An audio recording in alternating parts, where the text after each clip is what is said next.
India Legal presents Courts Roundup.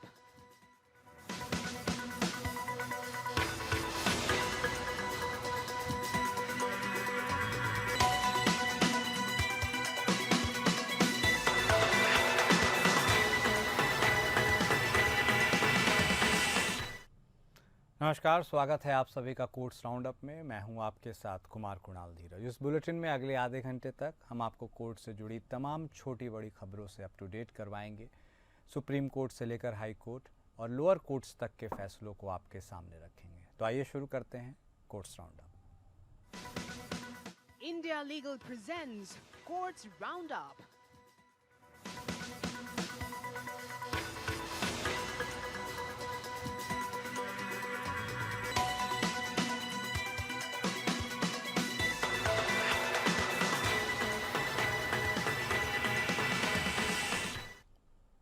Bharat की राष्ट्रपति द्रौपदी मुर्मू ने सुप्रीम कोर्ट के हालिया फैसले के बाद एक दुर्लभ कदम उठाते हुए अनुच्छेद 143 भाग ए के तहत सुप्रीम कोर्ट से संदर्भ लिया है। इस फैसले में सुप्रीम कोर्ट ने राज्यपालों और राष्ट्रपति के लिए विधेयकों पर सहमति देने के लिए समय सीमा निर्धारित की थी। राष्ट्रपति ने 14 प्रश्न पूछे हैं, जिनमें विधेयकों पर सहमति देने के लिए समय सीमा तय करने की सुप्रीम कोर्ट की शक्ति पर सवाल उठाया है। राष्ट्रपति के 14 प्रश्न में से कुछ हैं: विधेयक पर राज्यपाल के विकल्प। राज्यपाल के पास विधेयक पर क्या संवैधानिक विकल्प है जब यह उनके पास अनुच्छेद 200 के तहत प्रस्तुत किया जाता है? राज्यपाल की जिम्मेदारी। क्या राज्यपाल मंत्रिपरिषद की सलाह से बंधे हैं जब वह विधेयक पर निर्णय लेते हैं? न्यायिक समीक्षा। क्या राज्यपाल और राष्ट्रपति के निर्णय न्यायिक समीक्षा के अधीन हैं? समय सीमा। क्या सुप्रीम कोर्ट विधेयकों पर सहमति देने के लिए समय सीमा निर्धारित कर सकता है जब संविधान में इसकी कोई व्यवस्था नहीं है? कानून की व्याख्या। क्या सुप्रीम कोर्ट के पास कानून की व्याख्या करने और विधेयकों पर निर्णय लेने की शक्ति है? सुप्रीम कोर्ट ने अप्रैल में एक ऐतिहासिक फैसले में कहा था कि राज्यपालों और राष्ट्रपति को विधेयकों पर सहमति देने के लिए समय सीमा का पालन करना होगा। कोर्ट ने कहा था कि अगर वे समय सीमा का पालन नहीं करते हैं तो यह न्यायिक समीक्षा के अधीन होगा।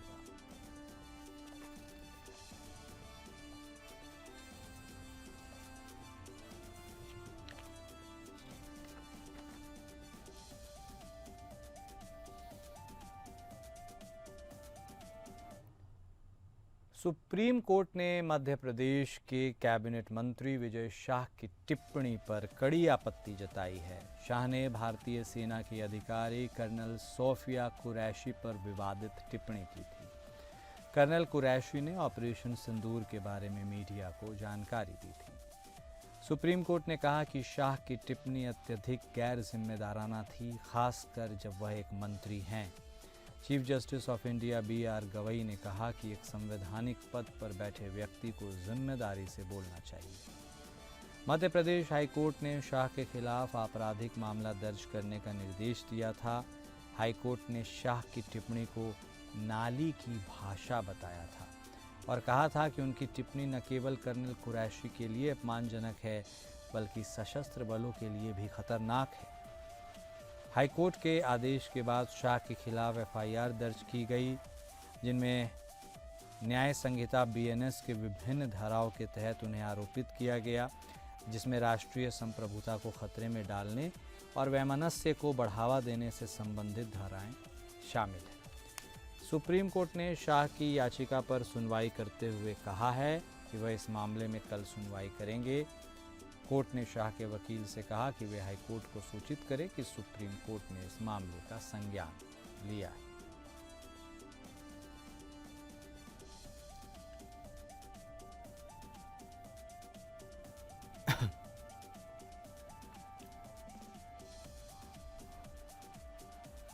वक्फ संशोधन अधिनियम 2025 के मामले पर सुप्रीम कोर्ट में सुनवाई हुई। फिलहाल के लिए सुप्रीम कोर्ट इस मामले में केंद्र सरकार द्वारा दिए गए पहले के भरोसे को जारी रखेगा, जिसमें केंद्र की ओर से कहा गया कि एक तो सरकार वक्फ संपत्ति को डीनोटिफाई नहीं करेगा और दूसरा वक्फ काउंसिल या बोर्ड में गैर मुस्लिम की नियुक्ति नहीं होगी।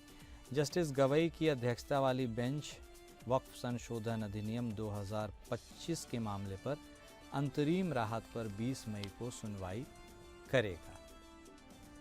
सीजेआई बीआर गवई की अध्यक्षता वाली बेंच में एसजी तुषार मेहता ने कहा कि हमने अपना जवाब दाखिल कर दिया है। कोर्ट ने पूछा कि क्या इस केस में अभी अंतरिम राहत के लिए सुनवाई हो रही है। एसजी ने कोर्ट में बताया कि अगर कोर्ट अंतरिम आदेश पर विचार करे तो उसमें भी ज़्यादा वक्त नहीं लगेगा। मामले पर सुनवाई के दौरान याचिकाकर्ताओं की तरफ से इस अधिनियम के 2 कानून को लागू न करने के बरसे को रिकॉर्ड पर लाए जाने की मांग पर एसजी ने जवाब देते हुए कहा कि सरकार इस कानून के कुछ प्रावधानों पर अमल न करने की अंडरटेकिंग पर कायम है।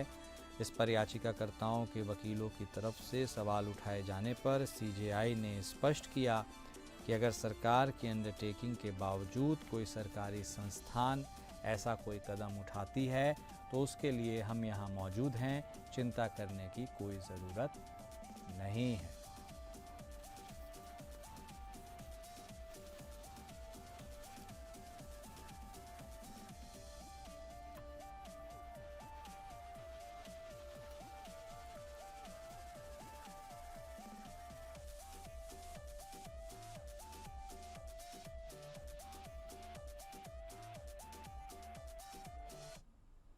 सुप्रीम कोर्ट ने तेलंगाना सरकार द्वारा कंचा गचिबोवली गांव में 400 एकड़ भूमि पर बड़े पैमाने पर पेड़ों की कटाई के मामले में स्वतः संज्ञान लिया है।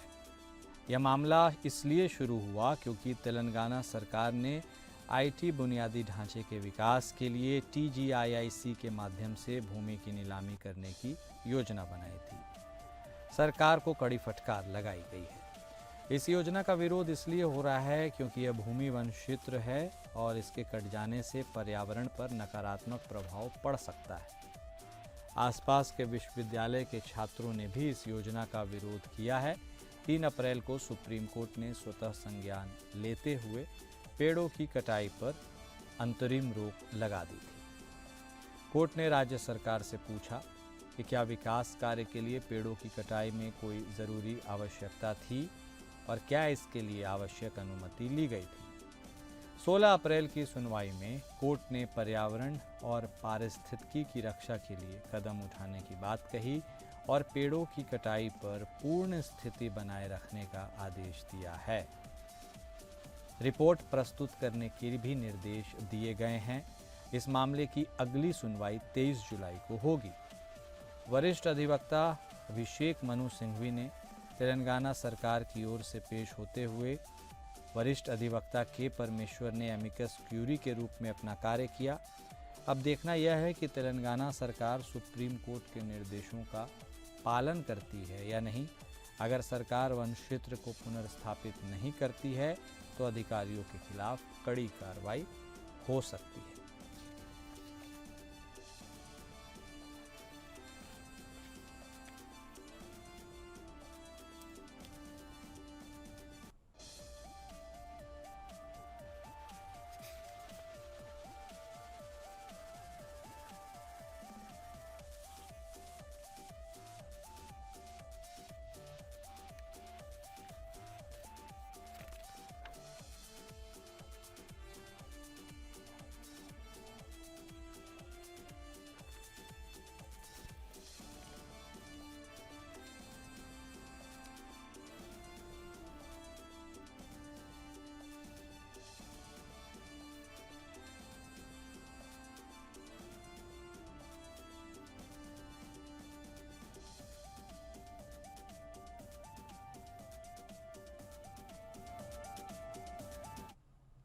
दिल्ली हाई कोर्ट ने सांसद इंजीनियर राशिद की जमानत याचिका पर राष्ट्रीय जांच एजेंसी से जवाब मांगा है।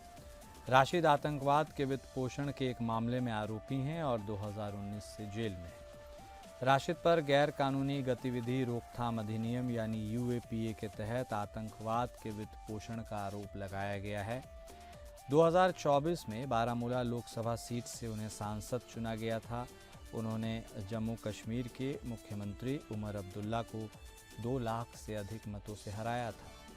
हाई कोर्ट की पीठ ने NIA को नोटिस जारी कर जवाब मांगा है। पीठ ने कहा कि वह इस मामले में जमानत याचिका पर विचार करेगी। राशिद ने ट्रायल कोर्ट के उस आदेश को चुनौती दी जिसमें उनकी जमानत याचिका खारिज कर दी गई थी। हाईकोर्ट में जमानत चढ़ाने की अनुमति भी दी गई थी ताकि वह संसदीय कार्रवाई में भाग ले सके। एनआईए ने राशिद की याचिका का विरोध किया है और कहा है कि इसमें 1100 दिनों की देरी हुई है। हाईकोर्ट ने एनआईए से देरी के मुद्दे पर जवाब मांगा है और मामले को 29 जुलाई को सुनवाई के लिए सूचीबद्ध किया है।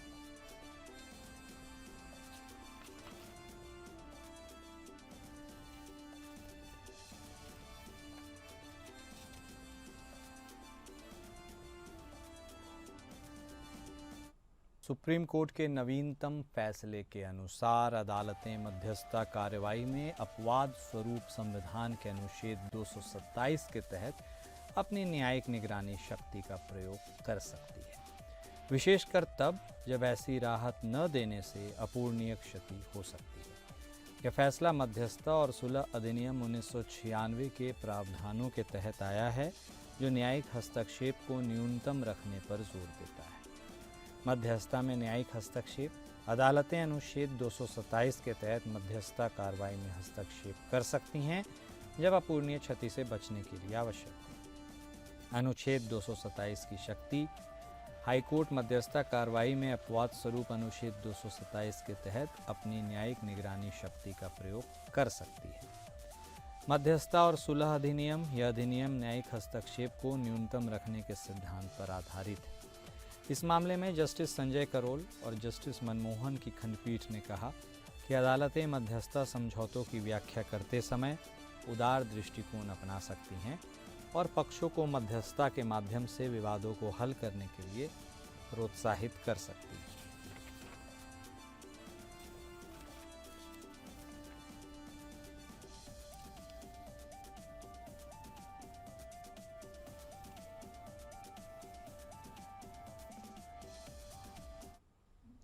सुप्रीम कोर्ट ने अपने एक महत्वपूर्ण फैसले में कहा है कि यदि कोई गवाह अपराध में पहले आरोपी को जानता था तो गवाह का अदालत में आरोपी की पहचान करना आवश्यक हो जाता है। यदि गवाह ऐसा करने में विफल रहता है तो यह अभियोजन के मामले को कमज़ोर कर देता है। इस मामले में ट्रायल कोर्ट और हाई कोर्ट ने 9 आरोपियों को भारतीय दंड संहिता की धारा 302 और 149 के तहत दोषी ठहराया था।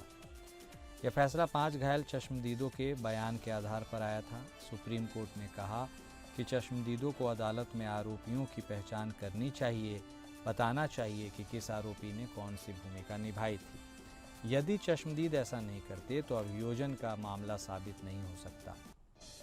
कोर्ट ने कहा यदि कोई चश्मदीद कहता है कि उसने ए, बी और सी को एक्स को मारते हुए देखा था और वह ए, बी और सी को जानता था तो यह बयान अकेले आरोपी को अपराध से जोड़ने के लिए पर्याप्त नहीं है। चश्मदीद को अदालत में आरोपी की पहचान करनी चाहिए। सुप्रीम कोर्ट ने आरोपियों की दोष सिद्धि को रद्द कर दिया और कहा कि चश्मदीदों की गवाही में महत्वपूर्ण विसंगतियां थी। कोर्ट ने कहा कि अभियोजन ने आरोपियों की पहचान संदेह से परे साबित नहीं की थी।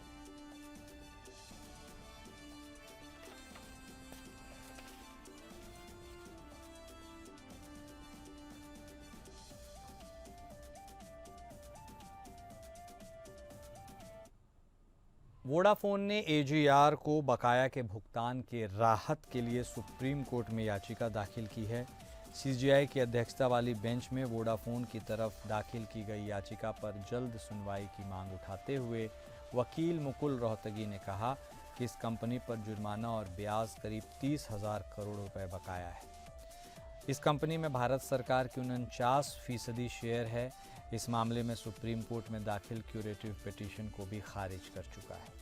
रोहतगी ने कहा कि इस मामले में सरकार को निर्णय लेने में सुप्रीम कोर्ट का फैसला ही बाधा बन रहा है। इसकी वजह से सरकार इसमें कोई फैसला नहीं ले सकती, इसलिए इस मामले में अदालत को ही कुछ करना होगा, नहीं तो यह सेक्टर खत्म हो जाएगा। फिलहाल सुप्रीम कोर्ट ने मामले पर सुनवाई का भरोसा दिया है।